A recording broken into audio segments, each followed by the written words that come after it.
네, 통륜 주석님 그리고 라오스 대표단 여러분의 방안을 우리 대한민국 국민들과 함께 진심으로 환영합니다. ข้าพเจ้าขอแสดงยินดีต้อนรับพระประธานทองลุนศรีสุฤทธิ์ประธานประเทศแห่งสาธารณรัฐประชาธิปไตยประชาชนลาวได้เข้าสู่สอกเกาหลีของพวกเขา 이번 방안은 라오스 국가 주석님의 12년 만의 방안이기도 하고 또 양국 재수교 30주년을 맞아 이루어진 것이라서 그 의미가 참으로 남다르다고 생각됩니다. การย่ำยามของทานในปีนี้เป็นการย่ำยามที่มีความหมายอันเลิกซึ้งเพราะว่าในนามประธานประเทศหันได้มาเกาหลีหันเป็น12ปีแล้วและอีกอย่างหันทั้ง2ประเทศของพวกเขาได้สร้างสายพัวพันทางการทูตได้ครบรอบ30ปี 한국과 라오스는 1995년에 재수교를 한 이후에 불과 한 세대 만에 교육과 투자, 인적 교류 등 다양한 분야에서 괄목할 만한 발전을 이뤄왔습니다. สอบเกาหลีกับสปป.ลาวเฮา995แล้วก็ได้รับเพิ่นพยายตัวสายพัวพันทางการทูตเดทางการค้าการลงทุนเล็กเปลี่ยนด้านมนุษย์และแขนงการต่างๆได้มีการพัฒนาอย่างหลาย 양국 간의 교육은 수교 당시 교육액 대비 약 20배로 늘어났고 라오스를 방문하는 우리 국민들도 계속 많아져서 작년에는 양국의 상호 방문 규모가 역대 최대치를 기록했다고 합니다. การค้าระหว่าง2ประเทศของพวกเขานับตั้งในเปรียบเทียบกับการเริ่มต้นใหม่เนาะแบบว่าได้เพิ่มขึ้นเป็น20เท่าแล้ว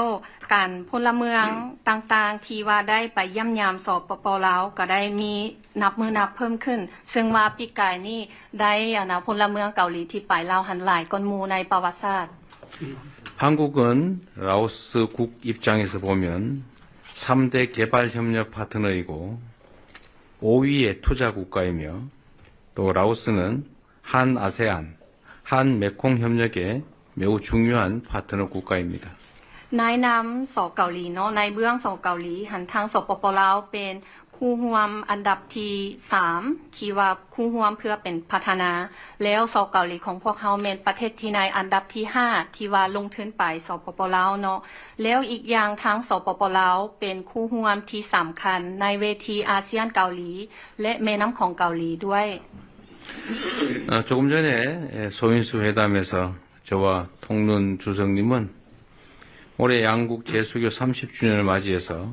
우리 양국의 관계를 포괄적 동반자 관계로 격상하기로 하였습니다. ในกล่องประชุมการพบปะกี้นี้ข้าพเจ้าพร้อมด้วยพระประธานทองลุนได้ตกลงกันอย่างเป็นเอกภาพกันว่า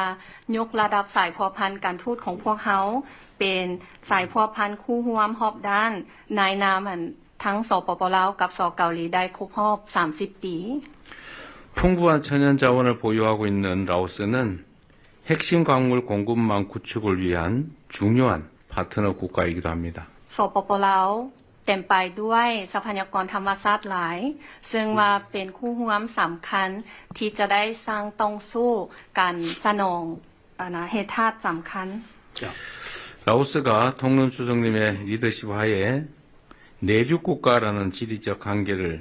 새로운 기회로 바꾸어서 영내 교통 물류의 요충지로 발전해 나간다는 국가 목표를 성공적으로 추진할 것으로 확신합니다. 이 과정에서 우리 한국이 든든한 파트너로서 함께하겠습니다. ข้าพเจ้าเชื่อนำว่าโดยภายใต้การนำพาของทานประธานประเทศทองลุนเนาะว่าทางสปป.ลาวหันสามารถหันเปลี่ยนข้อจำกัดในทางภูมิศาสตร์ที่ว่าเป็นประเทศที่บ่มีทางออกสู่ทะเลแต่ว่าหันมาเป็นโอกาสที่ว่าจะเป็นศูนย์กลางเชื่อมจอดเชื่อมโยงทั้ง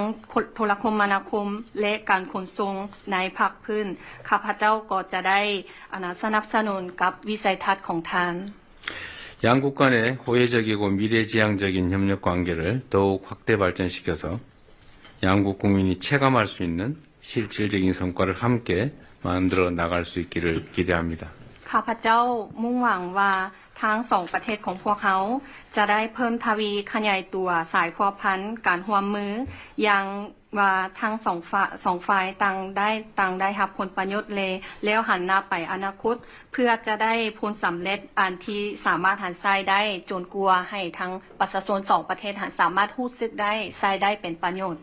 다시 한번 방한을 환영합니다. อีกเทื่อหนึงข้าพเจ้าขอแสดงความยินดีต้อนรับทาน 컵자이. ขอบใจ กำสมิดาเข้าใจหลายๆ ท่านประธานวดี